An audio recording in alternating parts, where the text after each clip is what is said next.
Hi, everybody. I'm Scott Gerber, publisher of Terra Nova Books. I'm honored to welcome you to our February Live on Zoom book reading featuring Persistence of Light, a memoir by John Hoyte. John has a remarkable life story which he illustrates through words, photographs, and drawings.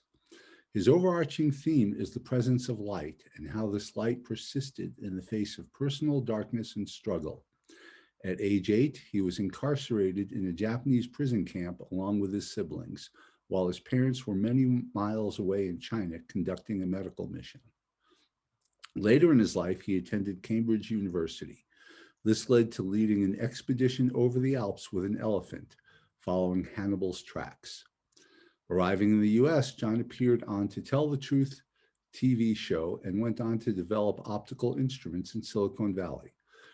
We are confident you will enjoy this absorbing life story. Now, please sit back and enjoy. Here's John. We have a nice alpine scene, and we're looking at chapter 1, A Childhood in China.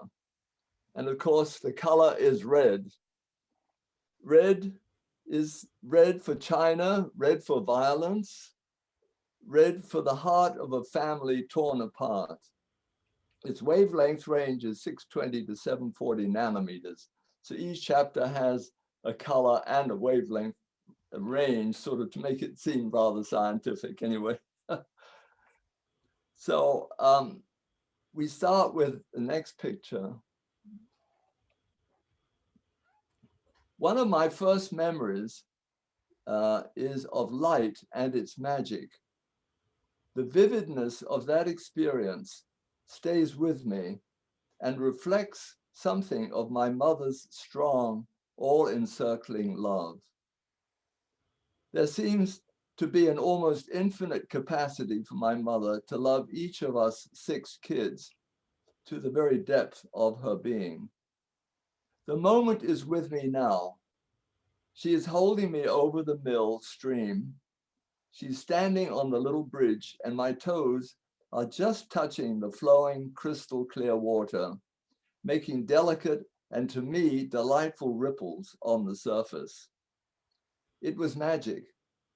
Perhaps this was my introduction to art, for my mother was a talented artist, and her sketches and little watercolors decorating her letters during those lean, devastating years of separation while we were in the Japanese prison camp. Here we are, the 6 kids, all eventually in the Chifu school, the mission school at Chifu, and the other kids would call us the Hoyte tribe because there were so many of us.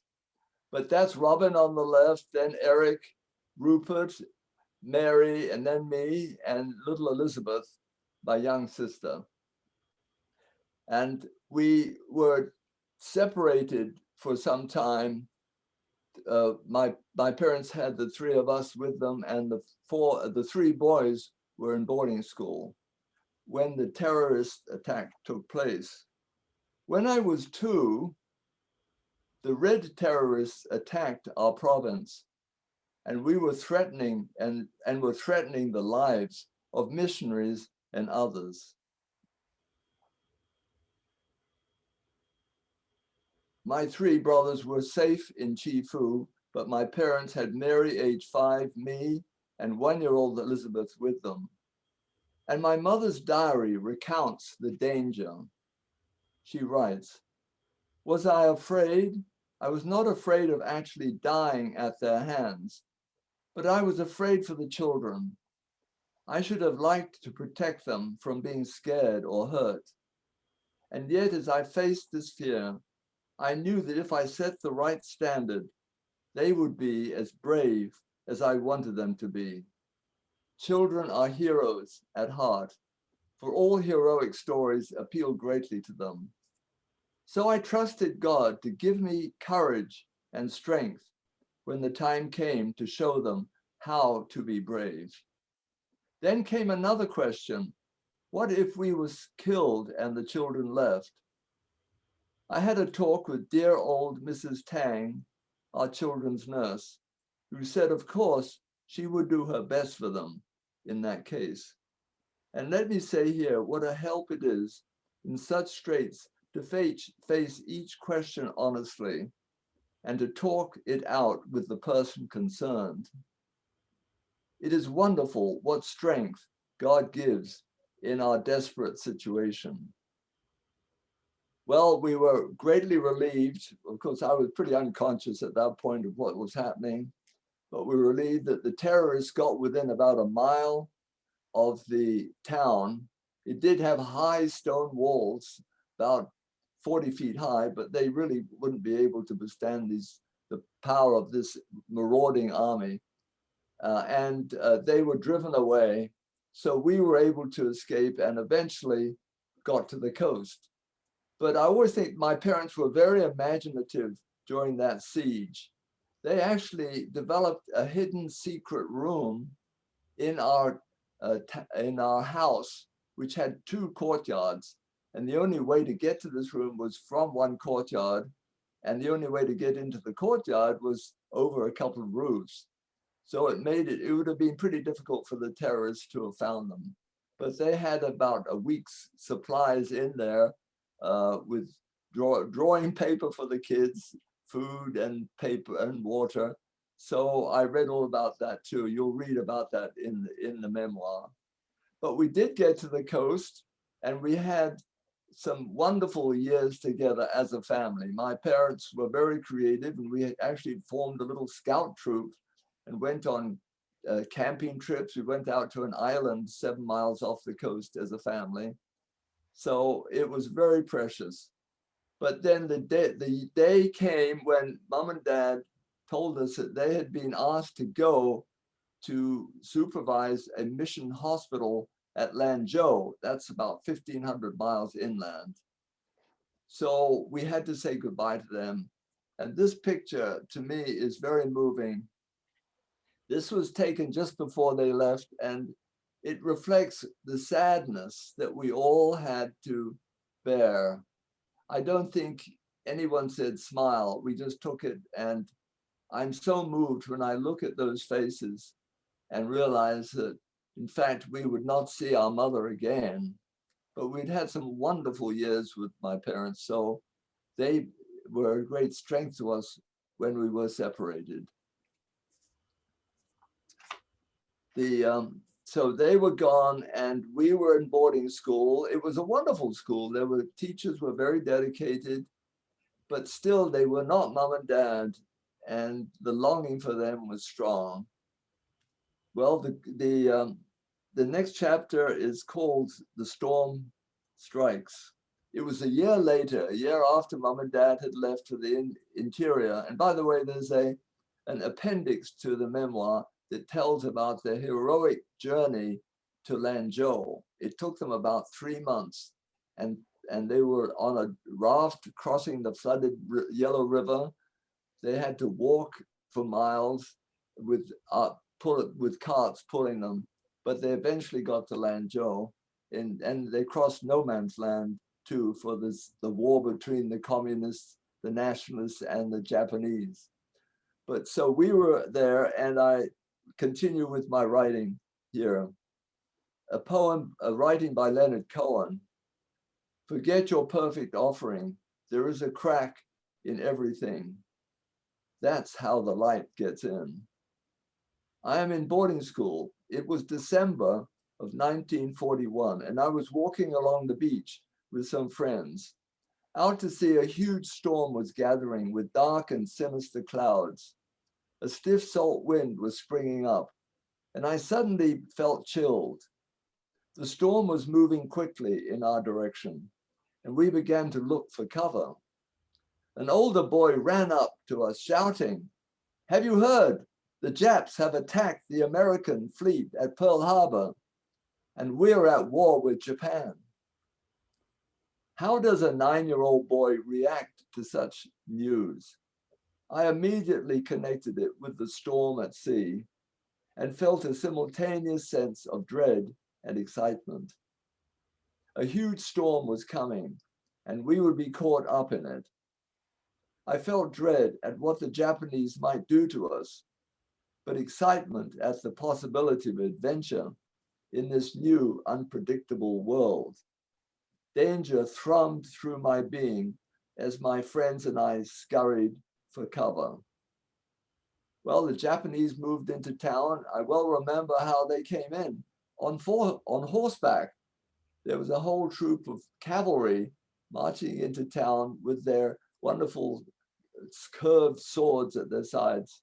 The jingling of horsemen was quite like the World War I, but they put us into a temporary prison of our own school with the walls, so we couldn't go out. And eventually we were shipped by sea and then by train to a new camp at Weishan.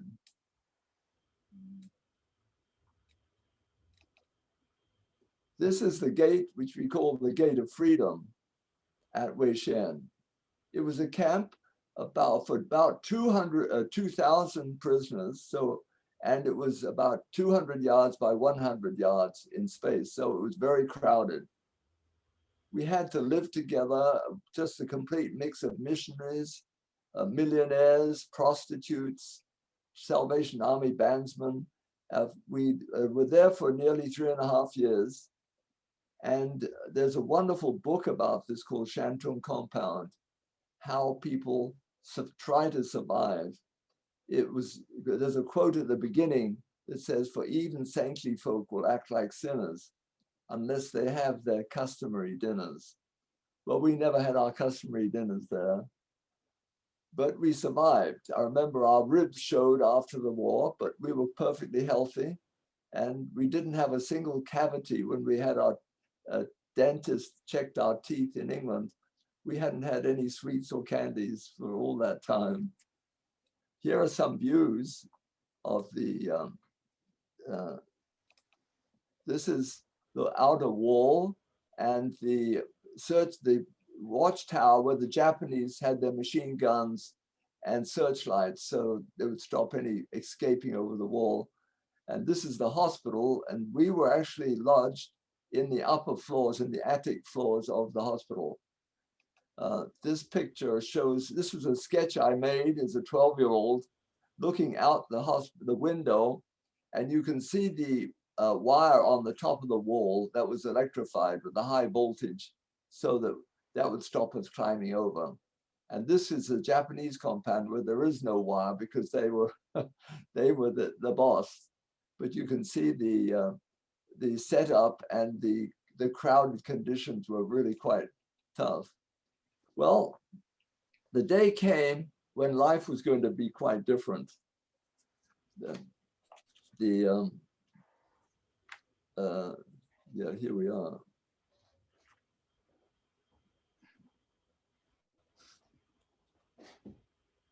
Oh no, I'm a little ahead of myself. I've got to go back. The next section, next passage is rather moving and rather sad, but I think it's important to share it because this was the dark side of the study of light. There's a quote by William Wordsworth: "Though nothing can bring back the hour of splendor in the grass, of glory in the flower, we will grieve not, rather find strength in what remains behind, in the faith that looks through death." One winter afternoon, the headmaster of our mission school requested that all 6 of us Hoyte children meet him in his room. I remember wondering why this would be, since we were all in different grades and involved in completely different camp activities. But he was there to tell us he had just heard from my father and had to tell us that our mother had died. We sat there in complete silence, numb and unable to take in this startling news.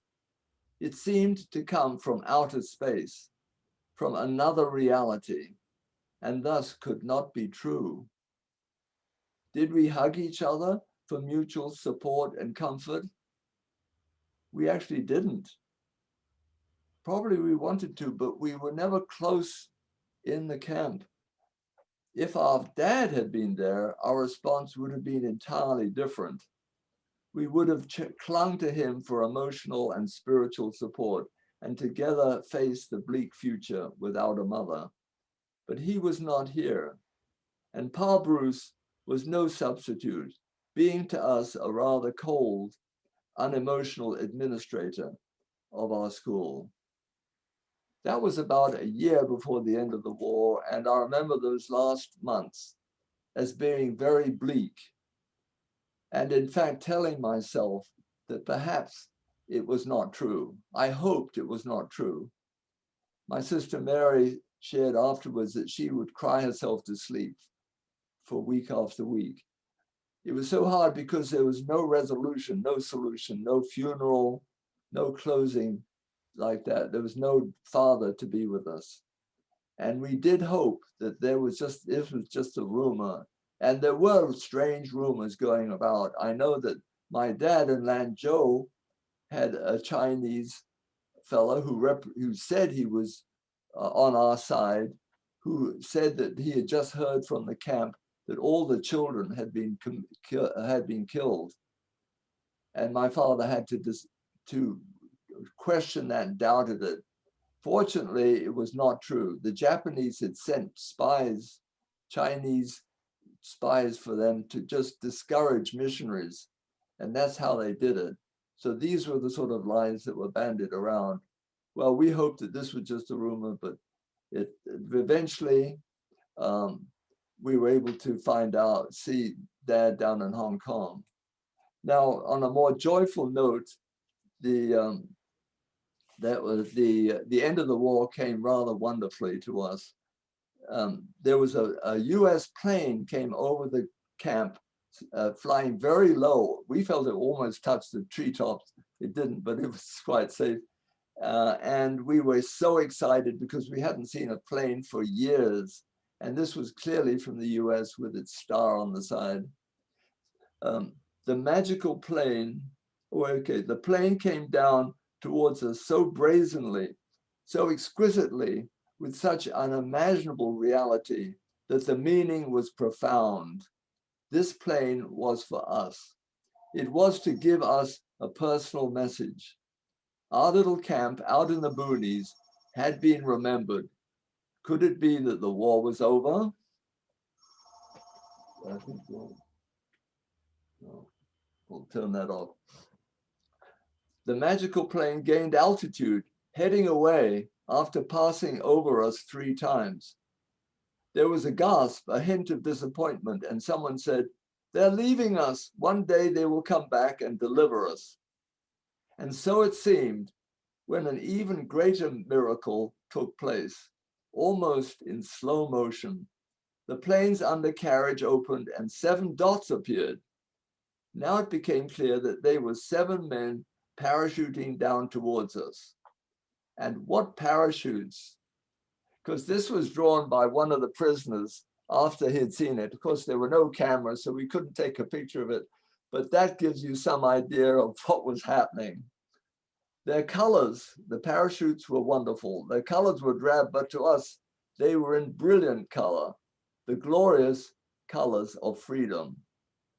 We were free. And so ended the war. The 7 young airmen from the US took over the camp. The commandor surrendered to them. He gave them his sword, which is the mark of surrender. And they tried to reorganize the camp because we had to wait for over a month before we could go to the coast. The reason, the communists were blowing up the bridges. There was this big battle between the communists and the nationalists, and these bridges had to be built before we could travel anywhere. So eventually, after waiting tediously for a whole month and longing to get going, we did get to the coast.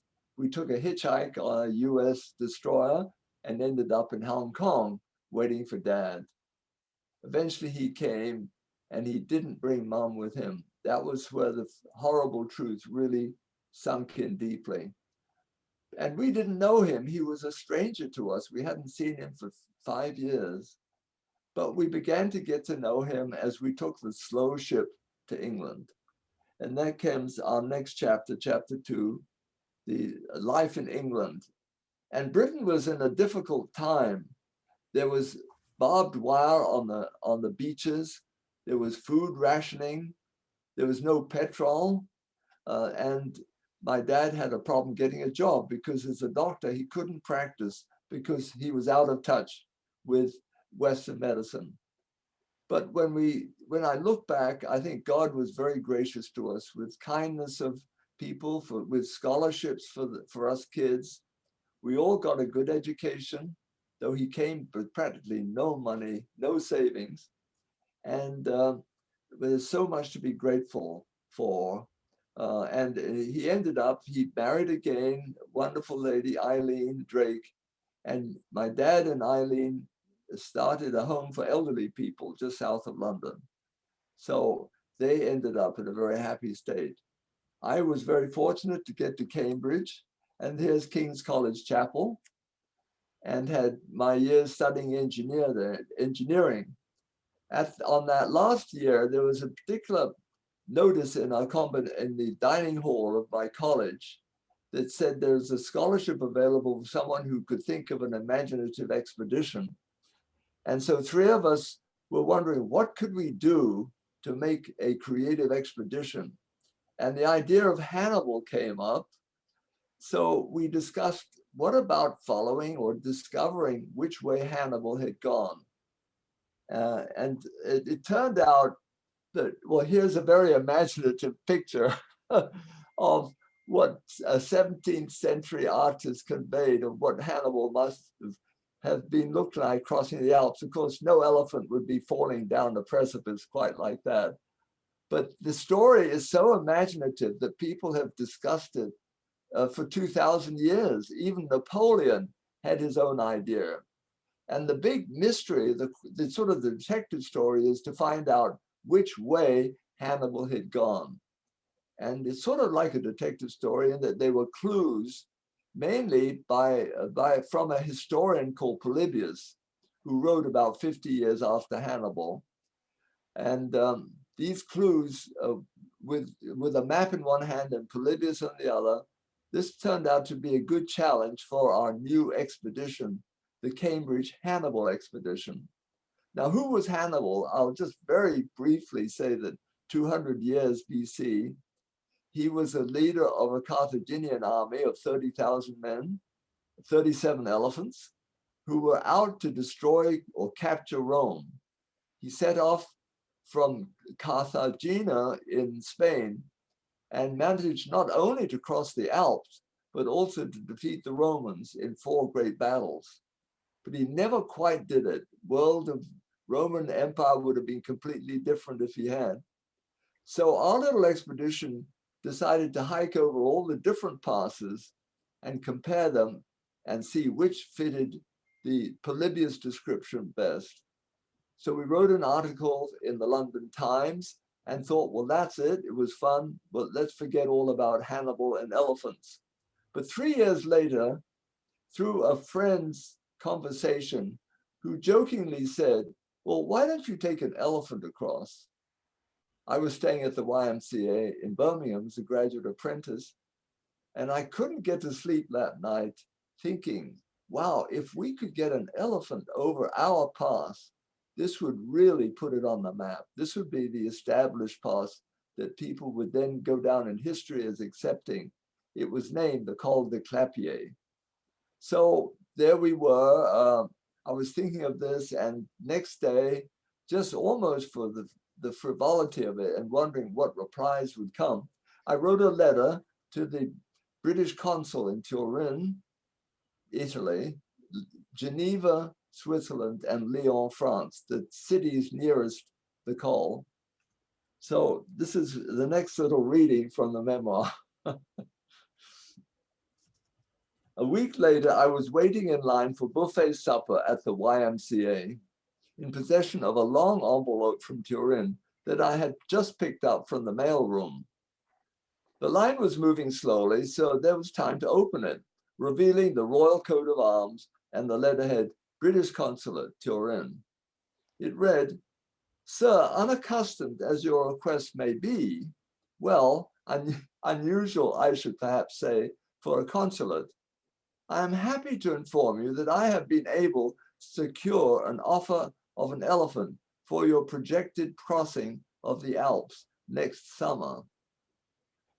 My eyes grew wide as I read and reread the letter. It went on to say that on the very day my letter had arrived, and that is a coincidence, La Stampa, the local newspaper, mentioned a particularly energetic young elephant at the Turin Zoo. Thereupon, Mr. Bateman, the consul general, called the phone, reaching Signor Terni, the managing director. "Would you have an elephant available?" Bateman asked him, "for a British expedition over the Alps following Hannibal?" Sight unseen and quite incredibly, not only was the response positive, but Signor Terni also offered to provide the elephant free of charge, because that would make a big difference, because I was just a graduate apprentice in Birmingham, England. I certainly couldn't take any responsibility to cover any cost for any expedition in the world. But here was an elephant offered to me. Well, of course, the first thing I did was to write to Richard Jolly, who had been on the first trip, and he was down in Kenya doing his national service, and said, "Richard, don't cancel anything your plans had for the summer. I want you to come with me to take an elephant over the Alps." He couldn't quite believe the letter, but he did. And he was able to join me. And then we had this incredible. And I'm listening at the moment, John. Oh, okay. There I am in bed in England. Carry on. God, Richard, you're there. Good. He's here. Oh, okay, I'm all right. So here, Richard couldn't believe it, but then we got together. He came back from Kenya, and we began to plan how to arrange this, how to insure an elephant, how we would get a jacket to keep her warm, what sort of team we could have. All these things somehow got together. We nearly got Princess Grace to cut the ribbon, but something cropped up and she couldn't do it. But we were going to raise funds from the trip for the World Refugee Year, and she was very interested in the refugee problem, so she was interested. So here's the next picture. Here's our little expedition, 9 of us with a truck for the to carry the food, the provisions, and of course the elephant, the hay, and all the food for Jumbo. There's our 11-year-old Jumbo. You can see she's quite young for her little tusk, but she was a great companion. She had a great sense of humor. When she came to a village fountain and we stopped for a drink, she would suck up the water and spray everybody, much to their delight or horror. And she was a great hiker too. So here's the team. And I think Claire, who was our cook, is offering Jumbo a sugar, an apple or something. And so he's always eager to eat.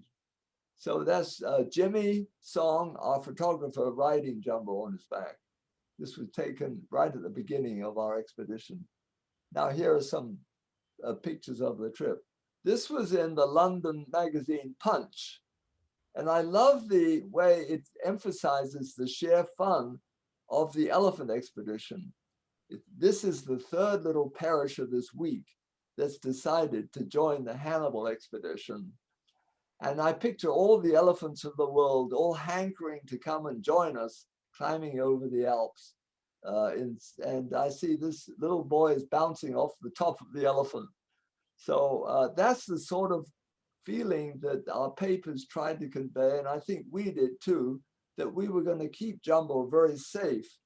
We had the Royal Society of Prevention of Cruelty to Animals rather concerned that we were going to be cruel, but with Colonel Hickman, who was our veterinary officer, a professor of biology of the animal science at Cambridge, with us, we assured him that we were going to take care of Jumbo, and she did have a great time.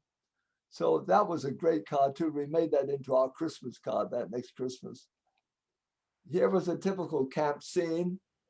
I think that's Richard actually asleep in his sleeping bag here. But I like the tents and the fact that Jumbo is rummaging around under the tarpaulin on the truck, hoping for getting some food. This is early in the morning, and I like the old cans. It's a bit of a disheveled camp, but everything worked out very well. Here's Jumbo crossing a very high altitude bridge, and we had to make sure that all the bridges were strong enough to take him. We were just about at a tree line, so it's pretty high. This this photo was taken by Life magazine. We had a wonderful seven-page spread in Life, and this was the centerfold. I love the fact that these two cows are very quizzical. What sort of cousin is that coming up the road? The three gendarmes are not to arrest anybody. They were there to just take care of us if our needs got serious. But everything was going very well. We were above tree line then. This picture was taken by the News Chronicle that was sponsoring us in England. And that waterfall is about twice or three times as high as you can see in the picture. And the Chronicle had a little caption underneath, "One last drink and then the great climb," almost as if Jumbo was going to go straight up the cliff. Fortunately, we didn't have to ask her to do anything like that. So they were Chronicle actually were on daily basis taking pictures and reporting to the English public how well we were doing, how many altitude climbing Jumbo had, and also how if she had lost any weight. By the end of the trip, she'd lost about 200 pounds, but that was very good for her after 2.5 tons. So that was the Chronicle for us. We had a nice cover for Jumbo to keep her warm at the high altitudes at nights. This was called Jumbo's Jumper. And then, of course, we had boots made. Colonel Hickman designed those, and they were made by Lotus, very famous for their lady shoe fashion. So here we are lacing up her shoes. I think, Richard, don't you agree that perhaps next time we'll go to Adidas and maybe have a light tennis shoe? But anyway, boots were there just as a precaution. We didn't actually use them on the trail. But if the trails had been washed away by rough rocks, that would protect her feet. Well, we got over. There's lots more to tell about, but we'll have to tell us about the wonderful arrival in Susa, the first town in Italy. We came down that road and were welcomed by about 3,000 men, 3,000 people. Here's Jumbo in the middle, surrounded by they had dances and the flags of Britain, Italy, and France. It was a great welcome.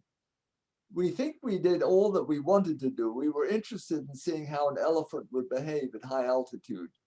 And Jumbo did beautifully at 7,500 feet.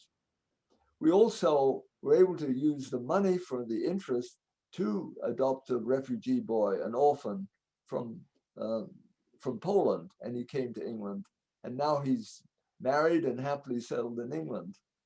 We also felt we lived history, and we got people talking about history and about the importance of history. So there were all sorts of good things that came out of this trip. But the fact is, we really had a lot of fun, with also some danger too. So we had to weigh out the risk of that danger. We did have, of course, insurance. The senior attorney insisted when he offered us his elephant that we would have to have it insured. And we had Lloyd's of London come through. So that's the end of the trip. I wrote a book called Alpine Elephant, or in England, it was his trunk road for Hannibal, and then set out took the ship from Southampton to New York, and arrived New York January the 6th, 1960, with snow on the Statue of Liberty. So I found this picture of snow on the statue. And within 2 days, I was asked to be on the To Tell the Truth show. You may not know the show. If you're American, you probably will. But 3 of us were together, and one of us had taken the elephant over the Alps. The other 2 pretended to. So I got together with the other two. One was from the British consulate, and the other was actually selling Rolls Royces in New York, and gave them all the important facts about Hannibal, how many men he had, how many elephants, so on.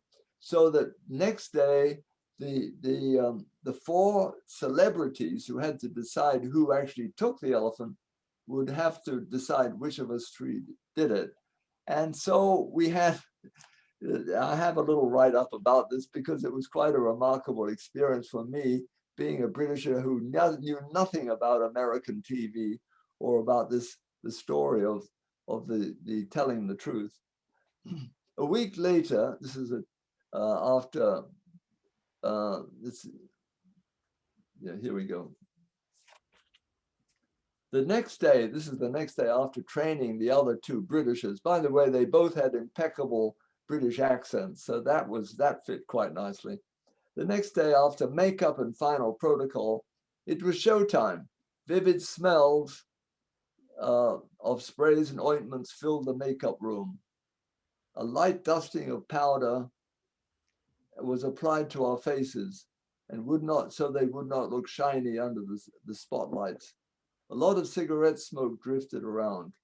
The chatter was about the celebrities, though the makeup artist did ask, as she worked on my face, "Did you really do it?" As we went on stage, I noticed an off-screen cheerleader whose job was to encourage an enthusiastic response from the 200 people from off the street who made up the studio audience. He was wielding a sign that read, "Applause, applause." And it continued like this. Who was the Roman general who finally defeated Hannibal? Kitty Carlisle asked the British consul. Kitty Carlisle was quite a well-known star. I held my breath. Could he remember our previous day's review of the facts? The consul hesitated, and I wanted to mouth the answer to him, Scipio. But 10 million sets of eyes were watching us, including our lips, for any slip. Scipio, he replied. I exhaled, relieved. And it all ended up that 3 out of the 4 who had to judge they chose the wrong person. So we actually came away with $500 each, which was the prize money. So on to California. After New York, I flew to San Francisco, got a job with Hewlett Packard at a time when Silicon Valley was just beginning to form. Hewlett Packard was almost the first Silicon Valley company. And one of the jobs I was working on was little lights. They turned out to be LEDs, light emitting diodes. So HP was the first company to introduce LEDs. And of course, now you have lots of traffic lights, flashlights, everybody's using LEDs, and of course, saving a lot of electricity.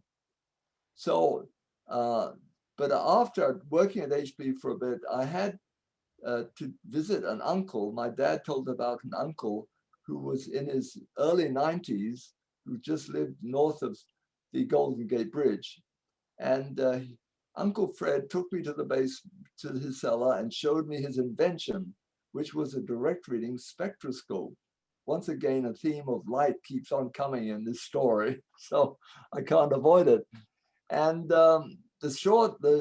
cutting a long story short, I took his idea, his invention, and I made one and took it to him when he was very old.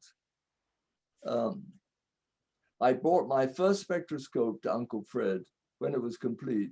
I drove up to Sausalito, where Uncle Fred was in a nursing home. He was in his late 90s and suffered from dementia, sitting out in the garden in a wheelchair. Hardly able to speak, he recognized me as I put my achievement proudly on his blanketed lap. He slowly felt it in silence with his trembling hand. A tear ran down his cheek. He slowly realized that his final invention, and by the way, he had about 50 early inventions early in the 19th century, but most of them didn't bring him money. his final invention was now viable. I kissed him on the cheek and knew that it was a moment to relish. This was the last time I would see him because he died soon after. But that instrument was the basis for my little company, Spectrex. For 50 years, we sold spectroscopes. There must have been over 1,000, mainly to geologists and rock hounds and explorer, people looking for minerals. And it's being used in many universities right today. So HP was a launching pad for my own little company. So the time has gone, I'm afraid. There's a whole chapter on my married life. I got married. I had 2 wonderful children, Lisa and Jonathan, and you'll have to read about that chapter apart from this. So maybe I can end up with a little quote, which is the end of the last chapter 7.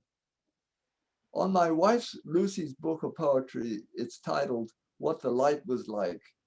Years ago, she and a poet friend would send each other postcards. The challenge was to describe what the light was like, wherever they happened to be. I have shared with you what the light in my life has been like in its persistence, its beauty and colors are everywhere. To the people of China, land of my birth, the color violet at the end of the rainbow represents the harmony of the universe. It's appropriate that the next edition of the book is going to be in mandolin, and I'm going to show you that right at the end, but there's one more, there's another picture, well, 2 more pictures, I'll just go quickly. This was another product that we made, a laser particle counter, and that's Lisa, my daughter, who was 16, and we grabbed her from high school to come and pose with it. Now also, and I know Richard will like this, every 4 years we have a reunion on Hannibal's Pass when we invite our children, our grandchildren, and friends to come and meet us on the pass. And there we will read Hannibal's great speech, which he made to his discouraged soldiers. And we're planning another one, I suppose, once the COVID is over. So that is how I end my story. Thank you for listening. Anyone who would like to ask a question, give a moment, press the space bar and go ahead. And just so everyone knows, in case you're not looking at the chat, Tim Kraft says the To Tell the Truth episode is on YouTube. Oh, okay. Yeah, I just stumbled across it. I couldn't find it real quickly, but right now, but I'm sure with a quick search, it wouldn't be hard to find. That was pretty funny just to watch you do that whole show. Yeah. Okay, Diane, why don't you go ahead? I have your book. Yeah. And I've read your book, and Okay. I still cannot get past the missionary experience. Did your father ever speak of any regret of the hardship that his 6 children had? Yes, he did. I think, looking back, and of course, in those days, missionaries were very subservient to their mission board. It was nowadays, I think this wouldn't happen, but he could have said, no, I can't go to Lanzhou. I have 6 children to be educated. I think it's better for me to take them back to England, and unless, and get education, or maybe you've got to keep me as the doctor for the school. He was the school doctor for a time, but he couldn't do that in the circumstances. The need was pretty great. They did definitely need a doctor to superintend the hospital. So it's a good question. I think he did. It was so hard because each one of us 6 kids was damaged in some way because of that experience. Please, Gilly, go ahead. I have a comment, if I may. And that would be that I think that one of the wonderful spirits here in you, John, is that you're always looking for the next chapter. Oh, And may we all do that as we go through this time, and inspired by your positive spirit of going from chapter to chapter, may we all too have a sense of anticipation of what might happen next in a positive way. So love to you and to Lucy and to everybody. It's been wonderful to be with you. Thank you, Barbara. It's lovely to see your face there. Oh, Well, that's amazing. But when I look back, all these strange things happened to me, and to try and put them all together into one book, it was really quite a challenge.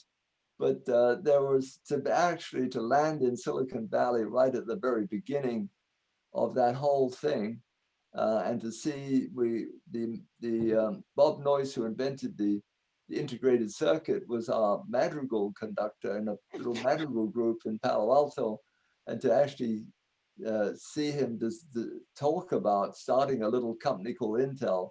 These strange things. Why did they happen to me? But they did, so I had to write about it, I suppose.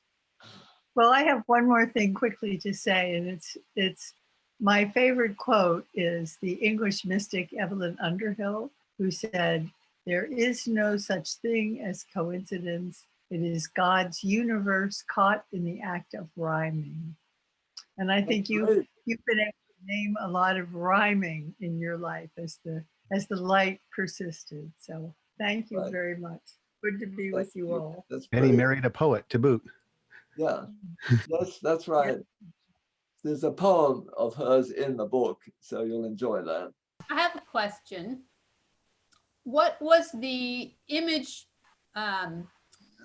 reference on your book? Oh, that was an alpine.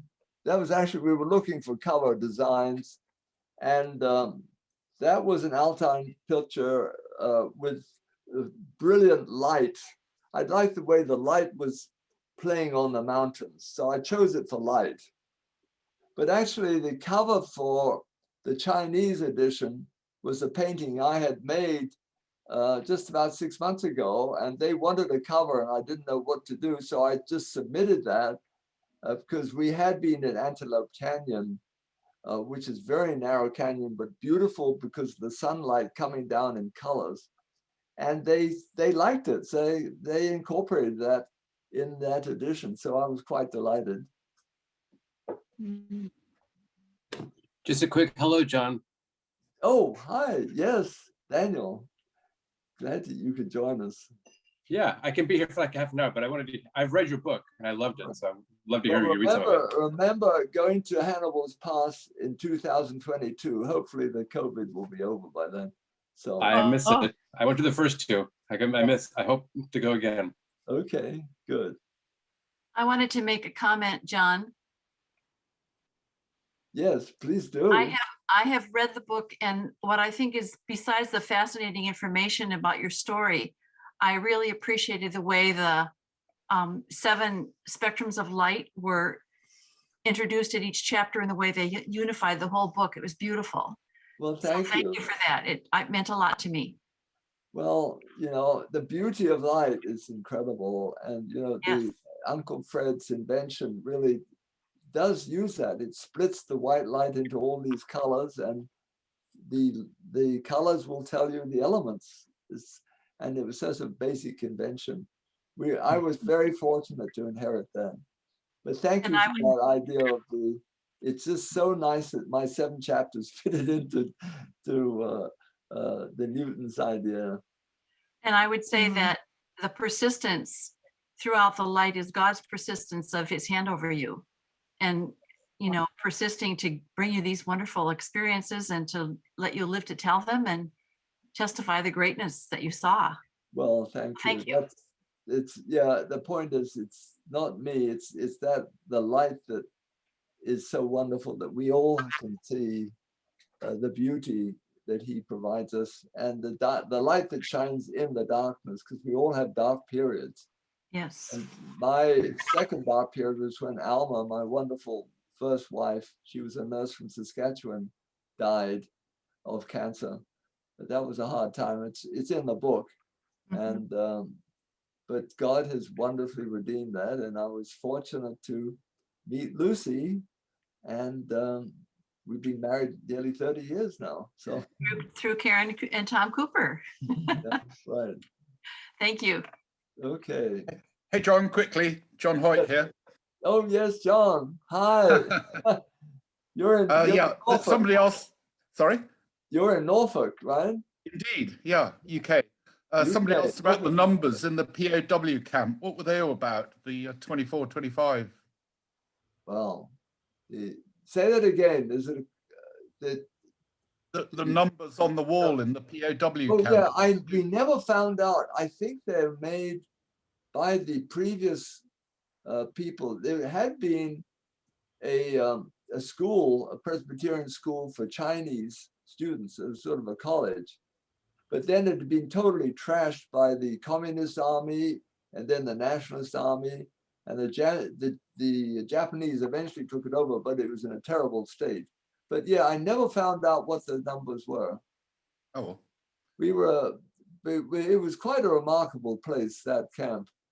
We survived. There was a hospital. Eric Liddell, the runner in Chariots of Fire, the Scotsman, he was a prisoner there. A wonderful man. He spoke Japanese. He looked after us kids because we were really just orphans, and he would organize games for us. But he died very suddenly of a brain tumor.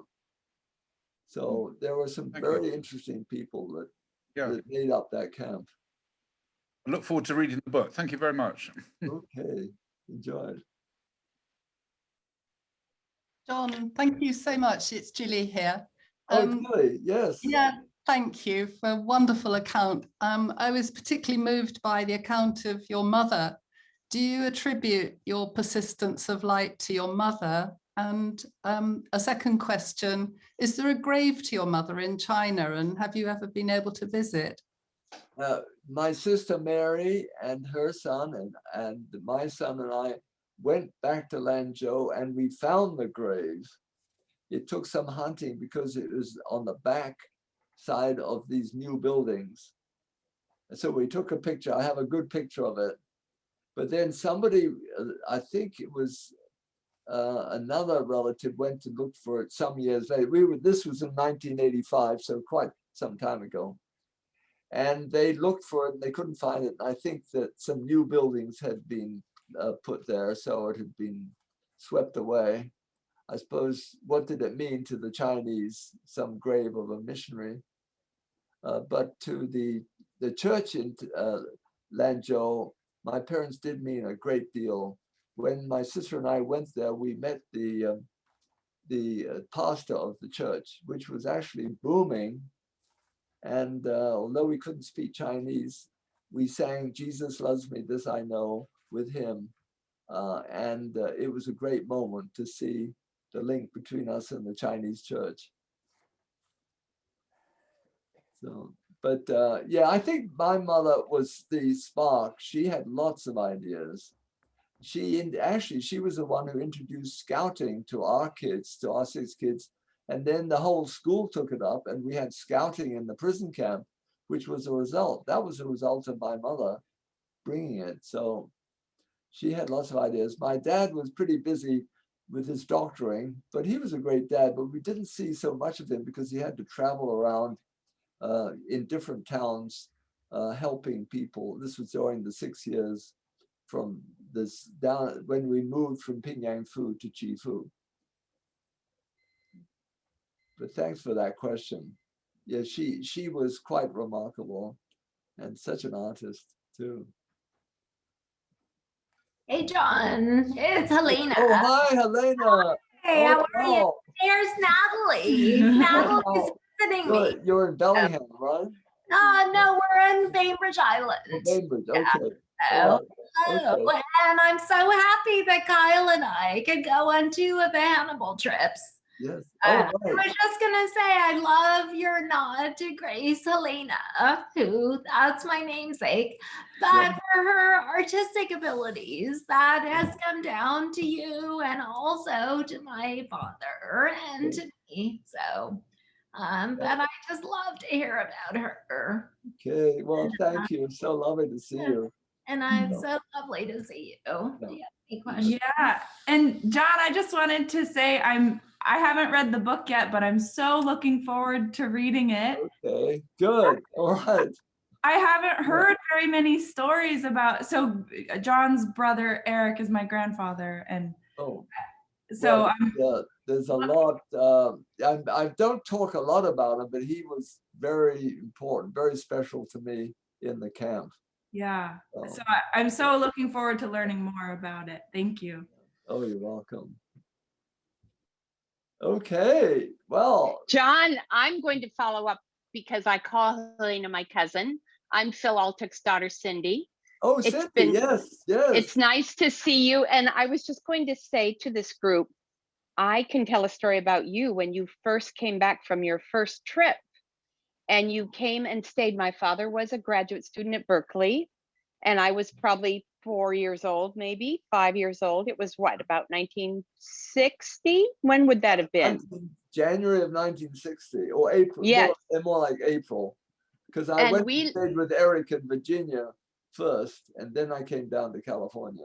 And then you came and stayed with us. And my parents had a tiny little graduate student housing on San Pablo Drive. And you had the most incredible flamenco costume. And you danced the flamenco in the middle of the living room. I'll never forget it my whole life.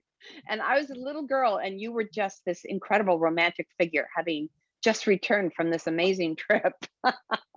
Well, you know, I was really into flamenco guitar and also flamenco dance. There was a studio in Menlo Park, and we would go up to the city and go to these flamenco restaurants.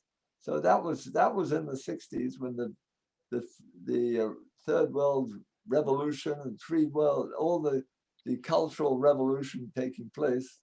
But flamenco was it then. So yes. Well, that was fun. Thanks for sharing that, Cindy. That's wonderful.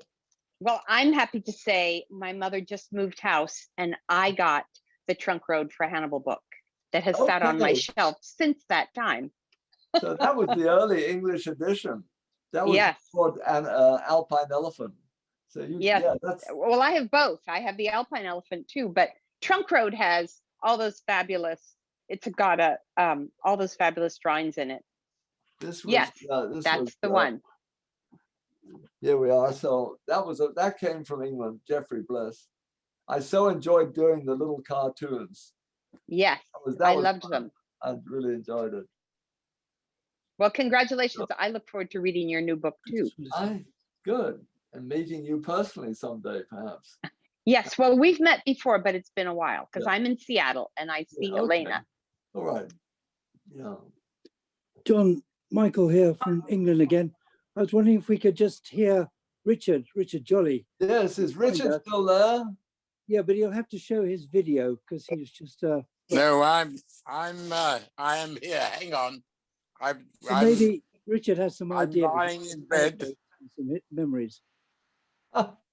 Are you there, Richard? Dear Richard, are you? I am here. Yeah. Are you ready for bed? Hang on. I'll start my video. Oh, there you are. Yeah. Oh my. Many memories, many happy memories. Yes. Yeah. Okay.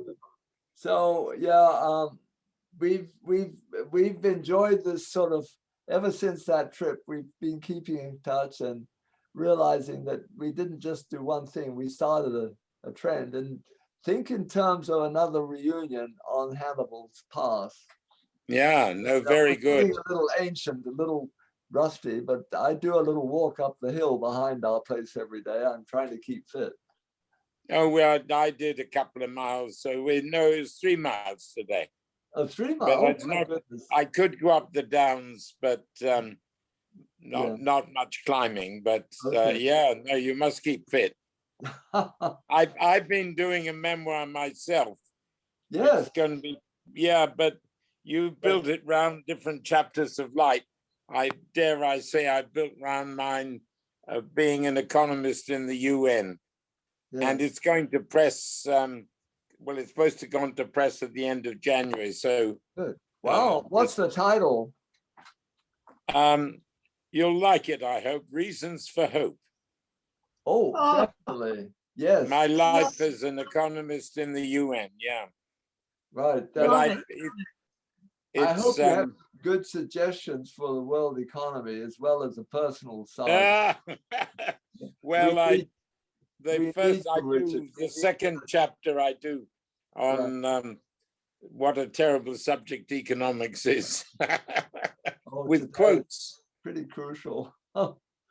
So Well, crucial I'm so but glad you misleading. joined us, and it's the memories come sweeping back of how we worked on that thing. And you were in Kenya during your national service. So when you got my letter, Doing national service as a conscientious objector. Yeah, as a conchi, yes. I was very impressed with that. That was wonderful. Well, I ended up by just teaching electronics. It was a very quiet job, but I could hitchhike home every weekend. So that my national service turned out to be good. Yeah. So Scott, I just Yes. want to say thank you, because what you've done is have a community here. And I think in the midst of this, what we are all really hungry for is community and a sense of how we are mutually interconnected and love one another through our memories and the things so that was wonderful to hear from Richard, who even let us see. Special for me to see all these faces here, mostly of dear friends and friends who I haven't seen for years, and sensing a community that, in spite of the COVID, that we are able to link up like this and share memories, share stories, and stories of what it's all about. It's just the richness of life, the adventure, the discouragement, the strengths we can find. John, I wanted to say, Shirley, yes. I'm listening. Shirley, hold your space. Start again. We met at the Village Bookstore in Bellingham a couple of years ago, and I had my reading. Oh, yes, I remember it. And I talked afterwards about how we should promote books and how we did contact. Yes, I remember your visit so vividly.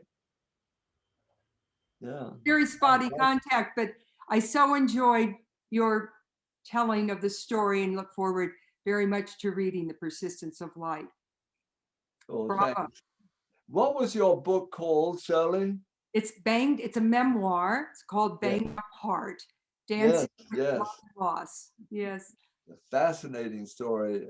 It was my inspiration to try and get my book into Village Books. I saw you, then I wanted to do the same. Well, so I hope you're there. I was there, and I did mine at Village Books is a wonderful bookstore in Bellingham, and it's very much alive, and they really promote authors. Yes. I'm glad you could join us tonight. I'm so delighted to be here. Where are you now? Are you in New Mexico? Or? I'm in Santa Fe, yes. Not far from Scott Gerber. Oh, right, yes. Oh. Anything else anyone would like to say? Please go ahead. Yeah, this is Stuart. John, yeah, it's been a while. I enjoyed your talk, obviously, and you'd given me an early draft of the book, which I really enjoyed. One question, though, given all the turmoil in China and post-war, how did you get some of those sketches out? I would assume that was kind of a military compound in some ways, and even though they were defeated, was there any problem getting any of your notes or sketches out of China? No, well, I have a little sketchbook, just it's 8 inches by 2, and I always kept it with me. So that I looked after very carefully, because it was my only souvenir of the war, of the camp. And I drew pictures of my roommate Ken and other things. So, but there was no problem. Once one of the tragedies after the war was my mom and dad had a whole chest full of treasures, beautiful Chinese silks, ivory, and so on. and they wanted to send it to the coast from Lanzhou after the war.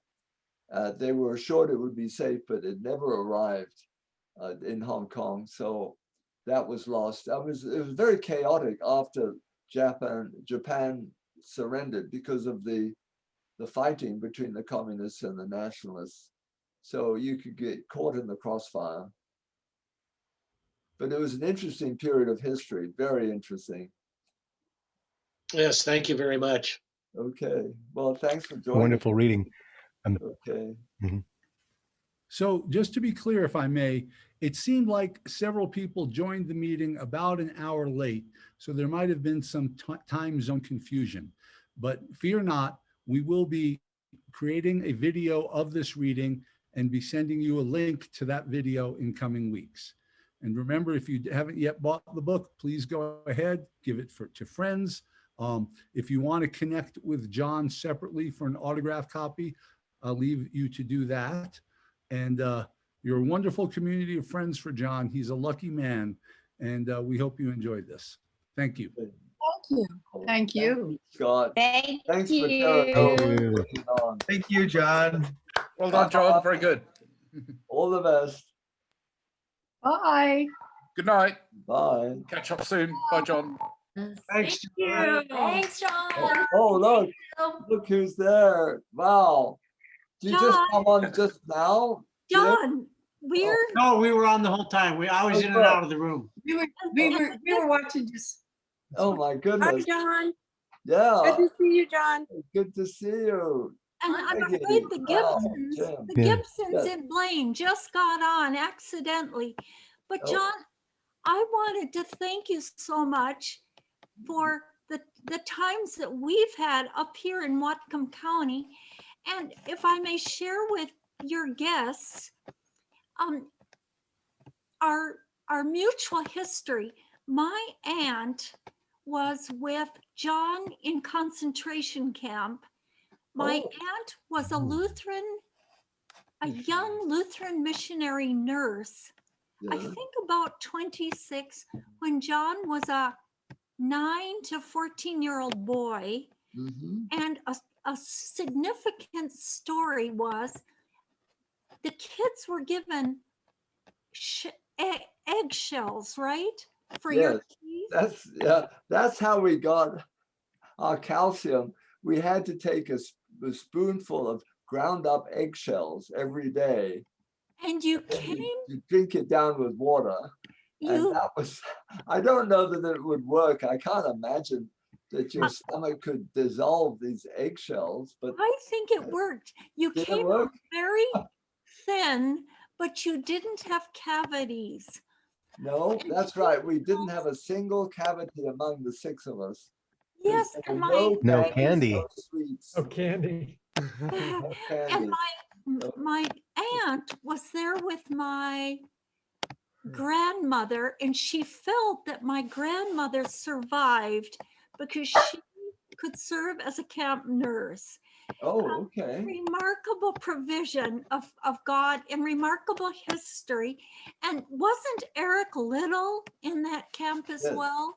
He was. We loved him very much because he was our hero. Of course, he got a gold medal for running, but also he was. He just loved kids. He was with us. His wife and kids had been sent on to Canada, so he was there as a bachelor.